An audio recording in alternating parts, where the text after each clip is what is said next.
बिस्मिल्लाहिर्रहमानिर्रहीम, अस्सलाम वालेकुम। क्या हाल चाल है आप सबके? मैं भी ठीक ठाक, आप सबकी दुआओं से। तो आज का व्लॉग जो है ना मैंने दोपहर से स्टार्ट किया था और अभी जो है ना मैं अपने घर में ये लेवेंडर का जो एयर फ्रेशनर है ये कर रही थी। ये बहुत ही ज़बरदस्त है, मतलब सर्दी हो गर्मी हो दोनों ही मौसमों में बहुत ज़्यादा काम आने वाली चीज़ है। तो ये ना सिर्फ एक एयर फ्रेशनर नहीं है, ये एक दवाई का भी काम करता है। मतलब इसको करने के बाद माइंड एकदम रिलैक्स हो जाता है, नींद बहुत अच्छी आती है। जब मुझे नींद का थोड़ा सा ही प्रॉब्लम होता है ना तो मैं इसको अपने रूम में कर लेती हूँ। यकीन जानिए इसको करने के बाद नींद बहुत ज़बरदस्त आती है। घर में किसी भी तरह के बैक्टीरियाज हों या फिर किसी भी तरह के मतलब होते हैं ना, बाज़ दफ़ा सीलन की एक स्मेल आती है, बाज़ दफ़ा सर्दियों में आती है अक्सर इस तरह धूप कम होने की वजह से, तो ये उसको भी ख़त्म करता है। आप लोग भी इसको ऑर्डर कर सकते हैं डिस्क्रिप्शन में लिंक के साथ साथ। अगर मेरा डिस्काउंट कोड अगर आप लोग लगाएंगे तो आपको स्पेशल डिस्काउंट मिल जाएगा। और अभी बस मैं कर रही थी खाने की तैयारी, और आज मैं बना रही थी हस्बैंड की फरमाइश पे ख़ास ना। सुबह ही कह के चले गए थे कि भाई आज अंडे आलू का सालन बना लेना, और उन्हें मेरे हाथ का अंडे आलू का सालन ना बहुत ज़्यादा पसंद है। आज काफ़ी टाइम के बाद ये सालन हमारे घर में बन रहा था, लेकिन बच्चे जो है ना शौक़ से खा लेते हैं। हस्बैंड का तो खैर ये बहुत ही फेवरेट है, और भी ख़ास तौर पर मेरे हाथ का। तो मैं किस तरीके से बनाती हूँ, सबसे पहले तो देखिए छोटी सी टिप थी, जो बॉयल एग्स होते हैं ना उसका छिलका रिमूव करने की। थोड़ा सा पानी लेती हूँ मैं कप में और उसको इस तरह से टैप टैप करती हूँ। बहुत इजीली जो ना छिलका रिमूव हो जाता है, कभी भी चिपकता नहीं है अंडे पे। और सबसे पहले ना मैं फोक की मदद से थोड़े से इस तरह सुराख कर देती हूँ अंडों में, और उस पर हल्दी, लाल मिर्च का पाउडर और नमक, ये तीनों चीज़ें लगाकर ना 10 से 15 मिनट के लिए अंडों को छोड़ देती हूँ, ताकि अच्छा सा कलर भी इस पर आ जाए और एक फ्लेवर जो है ना इसमें अच्छे से आ जाए। वरना क्या होता है कि जब आप अंडे आलू खाते हो ना तो अंडे फीके फीके से लगते हैं। अंडों को मैंने मसाला लगा के एक साइड कर दिया। अब यहाँ पे ग्रेवी बनाने के लिए जो चीज़ें मुझे चाहिए उसके लिए मैंने दही लिया है। एक बर्तन में आप अलग से ही ग्रेवी तैयार कर लीजिएगा, मतलब ग्रेवी का मसाला। दही के अंदर मैंने हल्दी पाउडर, लाल मिर्च का पाउडर, पिसा हुआ मतलब ये कुटा हुआ जो है ज़ीरा है, साथ में मैंने पिसा हुआ धनिया ऐड किया है, और साथ में डाल दी थी मैंने कसूरी मेथी। मैं जो ना ज़ीरा भून के रखती हूँ, थोड़ा सा पीस कर ना घर में ही रखती हूँ मैं, कभी बाज़ार का नहीं लेती हूँ, उसकी मुझे खुशबू नहीं लगती। और कलर के लिए ना मैंने इसमें कश्मीरी लाल मिर्च भी डाली, ताकि हमारे सालन में अच्छा सा कलर आ जाए। ये ऑप्शनल है, अगर आपके पास नहीं है तो आप स्किप कर दीजिएगा, लेकिन इससे कलर बहुत अच्छा आ जाता है हमारे सालन का।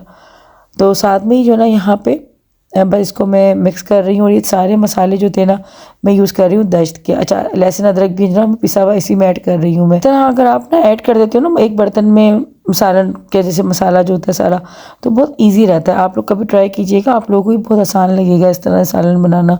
और मसाले भी ना अच्छे से हमारे फूल जाते हैं, खुशबू उनकी बहुत अच्छी निकल कर आती है। तो सारे मसालों को मैंने जो है दही में मिलाकर एक तरफ कर दिया है। और आप लोग ये तमाम मसाले ऑर्डर कर सकते हैं, डिस्क्रिप्शन में इसका भी मैं लिंक दे दूँगी, आप लोग ऑर्डर कर लीजिएगा। मेरा कोड अगर आप लोग लगाएंगे ना तो आपको स्पेशल डिस्काउंट मिल जाएगा। तो बस अब यहाँ पर जो ना मैं एक प्याज मैंने ली बड़े साइज़ की। मेरे पास जितने अंडे हैं और जितना मेरा सालन है, मुझे एक बड़ी साइज़ की प्याज बहुत थी, और एक ही मैंने जो दो बल्कि 2-3 हरी मिर्ची लेकर ना मैंने इसमें पीस ली थी। अब वो आपके हिसाब से, क्या आप हरी मिर्च ज़्यादा खाते हैं या कम फीका खाते हैं सालन, तो उसके हिसाब से आप कम ज़्यादा कर सकते हैं। तो प्याज और मैंने हरी मिर्च को एक तरफ पीस के रख दिया था। अब एक कढ़ाई में मैंने ऑयल लिया और इसी में मैं सालन बनाऊंगी। इसी में अंडे में तल रही थी पहले, और आलू भी मैं इसी में फ्राई कर लूँगी। हमारे यहाँ जो है ना अंडों को फ्राई करके ही जो है अंडे आलू बनाते हैं, सबको बड़े पसंद आते हैं इस तरीके से। वो अगर आप सिर्फ बॉयल करके डालते हैं ना, वो एक कच्चापन आता है अंडों के अंदर, मुझे बिल्कुल अच्छे नहीं लगते। सफ़ेद सफ़ेद सालन भी अच्छा नहीं लग रहा होता और मज़ा नहीं आता मुझे वैसे ना, मतलब वो अजीब ही अंडे हो रहे होते हैं। इस तरह से क्रिस्पी क्रिस्पी हो जाते हैं, बहुत अच्छे लगते हैं। आलू को भी इस तरह से मैं तल लूँगी, और दोनों चीज़ों को मैंने गोल्डन ब्राउन करके ना इस तरह से निकाल लिया था। अब इसी कढ़ाई में मैं बाकी काम भी करूँगी अपने आगे का ना। ऑयल अगर आपको ज़्यादा लगे तो आप उसको कम कर सकते हैं, लेकिन मुझे तो ये सही लग रहा था। और कम लगे तो आप थोड़ा सा और ऐड कर लीजिएगा। अब इसे मैंने थोड़ा सा जो है सफ़ेद ज़ीरा और गरम मसाले में दालचीनी के टुकड़े, लौंगे, काली मिर्ची और छोटी इलायची मैंने ऐड की, बड़ी इलायची ऐड नहीं की थी मैंने। इसमें हरी इलायची जो थी ना वो ऐड की थी, और इसको थोड़ा सा फ्राई किया ताकि इसकी खुशबू अच्छी से आ जाए। अभी जो प्याज और हरी मिर्च जो पीस के रखी थी ना, अब वो ऐड कर दिया है मैंने। तो भाई इसी गरम मसाले के साथ साथ इसी ग्रेवी को भी हम जो है थोड़ा सा पका लेंगे। जब प्याज अच्छे तरीके से मैंने भून दी ना, उसके बाद ये जो दही के अंदर सारे मसाले डालकर जो एक ग्रेवी का मसाला तैयार किया था ना, वो सारा इसमें ऐड कर दिया। मसाले को भूनते टाइम ही जो ना मैंने इसमें नमक भी ऐड कर दिया था। नमक मैंने ऐड नहीं किया था, अब मैंने नमक ऐड किया। और टमाटर मैंने पीस लिए थे, 3 मीडियम साइज़ के थे, वो मैंने जो है इस तरह से पेस्ट बना लिया था, वो भी ऐड कर दिया है। और बस मसाले को भूनना है। मसाला अच्छे तरीके से भून गया था तो मैंने इसमें थोड़ा सा पानी ऐड किया, और ये जो तले हुए आलू थे, क्योंकि ये हाफ़ कुक हुए में अच्छे तरीके से गले नहीं है अभी ये, तो बस इसको थोड़ा सा पानी ऐड करके ना मैं आलू को तकरीबन 5 से 6 मिनट के लिए ढक के हल्की आंच पे रख दूँगी, ताकि आलू अच्छे तरीके से गल जाएँ। जब तक आलू गल रहे हैं ना, तब तक मैं यहाँ पे रोटियाँ डाल लेती हूँ गर्मा गर्म सी। और यहाँ पे देखिए कि इसमें आइसक्रीम, पोट के अंदर आइसक्रीम नहीं है, आटा ही है। भाई सबके घरों में ऐसे ही होता है, हम ऐसे ही करते हैं। अच्छा, मैंने भी वीडियो में ना आप लोगों को दिखाया था कि हरा धनिया और हरी मिर्ची काट कर ना मैंने एक साइड रखी हुई है। अभी अंडे मैंने ऐड नहीं किए इसमें।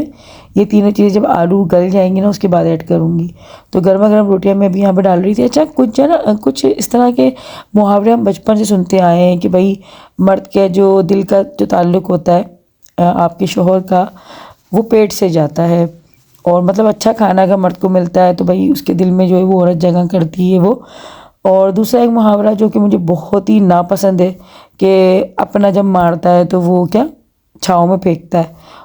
बस ये लोगों ने कुछ अपने फ़ायदे के लिए या फिर पता नहीं कौन से दकियानूस लोगों ने ये बातें कर कर के जो ना दिमाग ख़राब कर दिए हैं लोगों के।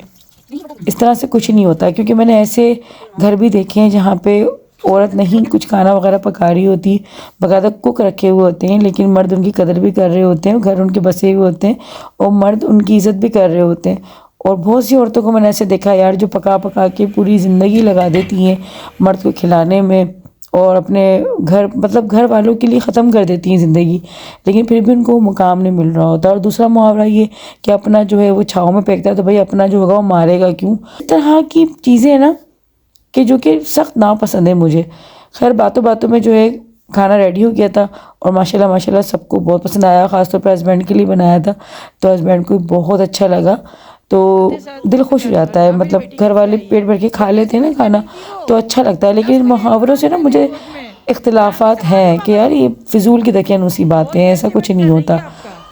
और मर्द को कदर अगर करनी है औरत की वो करता है। आप लोग क्या कहते हैं इस बारे में मुझे कमेंट सेक्शन में ज़रूर बताइएगा। क्योंकि बेटा ये तो सही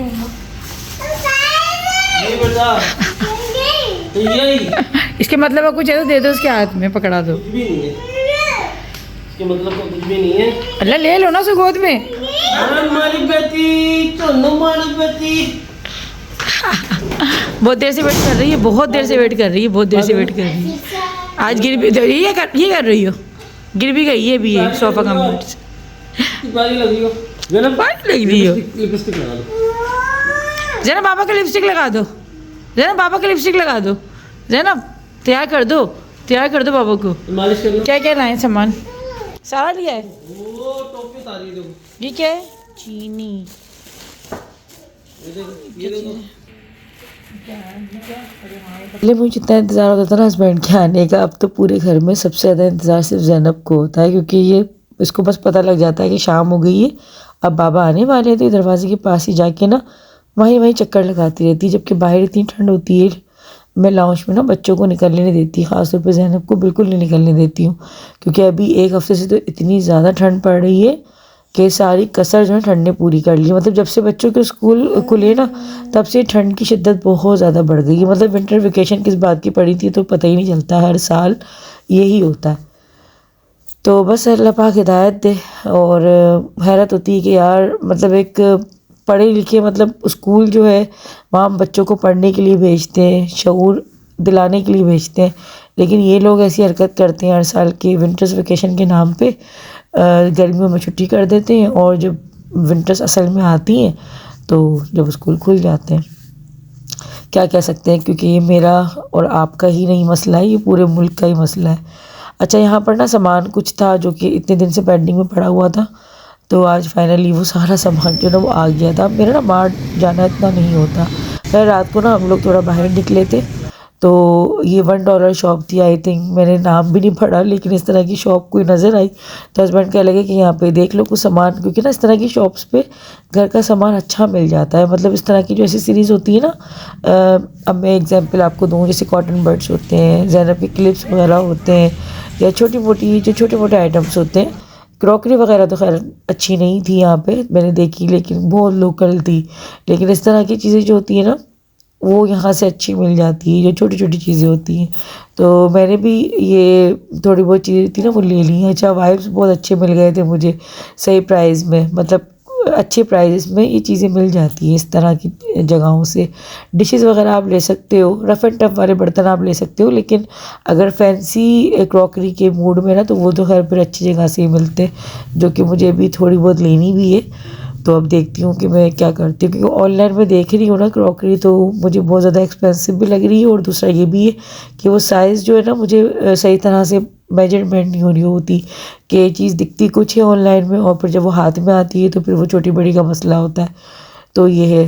तो खैर यहाँ पे ना मैंने ये वाली चीज़ें जो थी, जैसे कॉटन बड्स हो गए, और ये नाम देखे मेरे मुंह पे नहीं आता, ये जो स्टिक्स होती हैं ना दांत साफ़ करने की, क्या कहते हैं उसको, टूथ पिक शायद, यही मैं गलत हूँ या सही हूँ मुझे कमेंट सेक्शन में बताइएगा। टूथ पिक ही कहते हैं आई थिंक। वो इस तरह की चीज़ें, मतलब ये ना काफ़ी अच्छी जो ना मिल जाती हैं चीज़ें। तो बस ये थोड़ी बहुत चीज़ें नहीं, रात काफ़ी ज़्यादा हो रही थी, मतलब तकरीबन ये 12 साढ़े 12 का टाइम था, और बस इबाद हमारे साथ आया था, जहांगीर घर पे काम कर रहा था, अपना होमवर्क वगैरह कंप्लीट कर रहा है। बच्चों की ना रूटीन भी सर्दियों में अजीब ही हुई हुई है। स्कूल से आते हैं इतने सुस्त हुए वो होते हैं, और इबादा जितना सारा सोया है दोपहर में आके, कि ये जो ना तकरीबन 8:30 बजे तो सो के उठा है, तो अब इसको नींद ही नहीं आ रही थी। तो ये हमारे साथ जो ना आ गया था कि मम्मा मुझे तो नींद ही नहीं आ रही है। तो अब देखते हैं कि कब सोएगा और सुबह स्कूल जाएगा। खैर, तो रात में ना सब्ज़ी वगैरह दूसरे दिन की मतलब ले लो ना, खाना पकाने का सामान, तो बहुत आसानी रहती है, क्योंकि हस्बैंड सुबह चले जाते हैं, तो फिर ये कि मसला रहता है। वही चल रहा है। तो बस अभी वापसी में ना ये दुकान वगैरह खुली हुई थी, और रात तो काफ़ी थी, ठंड भी बहुत ज़्यादा हो रही थी, लेकिन ये जो है फिर हम लोगों ने सब्ज़ी वगैरह ली। दूसरे दिन जो पकाना था, टमाटर वगैरह ख़त्म हो गए थे, टमाटर भी फिर से सस्ते हो गए, तो हम लोगों ने वो लिए। और खाना तो हम लोगों ने खा लिया था, लेकिन जल्दी खा लिया था, तो हस्बैंड को हल्की हल्की सी भूख लग रही थी। कराची बंस रोड का बन कबाब है, बहुत ज़बरदस्त बना हुआ था, उसकी चटनी बड़ी लाजवाब होती है। तो बस हम लोगों ने ये खाया, और उसके बाद हम घर चले गए, और यहीं पर मैं आप लोगों से इजाज़त लेती हूँ। अल्लाह हाफिज़।